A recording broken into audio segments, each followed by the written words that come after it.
السلام علیکم ورحمۃ اللہ وبرکاتہ۔ وعلیکم السلام ورحمۃ اللہ۔ عبدالقدوس بول رہا ہوں امریکہ سے۔ عبد القدوس، کیسے ہوں گے؟ میں ٹھیک ہوں طبیعت ٹھیک ہوگی الحمدللہ۔ الحمدللہ۔ ایک معمولی سی بات یہ پوچھنی تھی کہ جہاں تک سجدے میں دعاؤں کا تعلق ہے وہ تو ثابت ہے، اگرچہ کہ بہتر یہی ہے کہ عربی میں مانگی جائے۔ یہ بہتر لفظ جو آپ نے استعمال کیا ہے نا کہ بہتر یہی ہے، اس کے لیے دلیل کا مطالبہ ہے کہ اللہ کے رسول صلی اللہ علیہ وسلم نے مجرد جب دعاؤں کے لیے اجازت دے دی ہے تو آپ عربی میں کرتے ہوں تب بھی دعائیں مقبول ہیں، اور اگر اردو میں کرتے ہوں تب بھی دعائیں مقبول ہے انشاءاللہ تعالی، کیونکہ رخصت نبی کریم صلی اللہ علیہ وسلم نے دی ہے، اور نبی کریم صلی اللہ علیہ وسلم نے فرمایا ہے عبداللہ بن مسعود کو کہ آپ سجدے میں یا نماز کے تشہد میں سلام سے پہلے اخیر میں تشہد کے جو چاہے دعا مانگیں، تو یہ اللہ کے رسول صلی اللہ علیہ وسلم نے عبداللہ ابن مسعود کو فرمایا۔ اب اگر آپ عربی جانتے ہیں اور آپ مانگ سکتے ہیں عربی میں، فبیہا، مقصد کیا ہے؟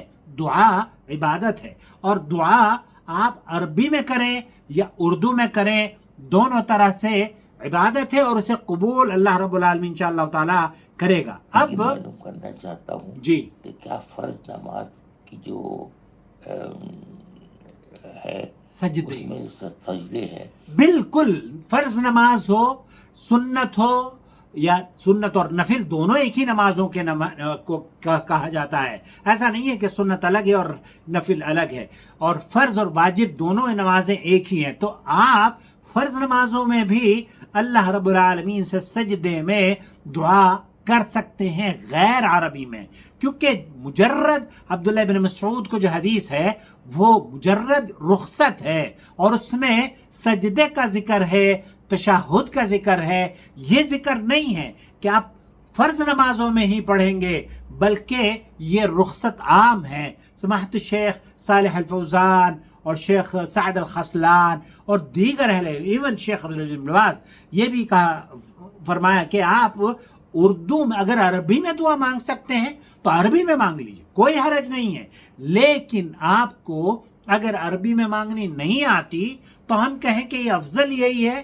افضل یہ ہے کہ آپ جو مسنون دعائیں ہیں، کیونکہ اللہ کے رسول صلی اللہ علیہ وسلم سے وہ ثابت ہیں، تو وہ آپ ان کو تو یہ کہہ سکتے ہیں کہ یہ جامع اچھی اور فضیلت رکھتی ہیں، لیکن جتنی دوسری بھی دعائیں ہیں ان کی دعاؤں کا یا تو آپ کی دعا قبول ہوگی یا وہ عبادت اردو اور عربی دونوں میں جائز ہے۔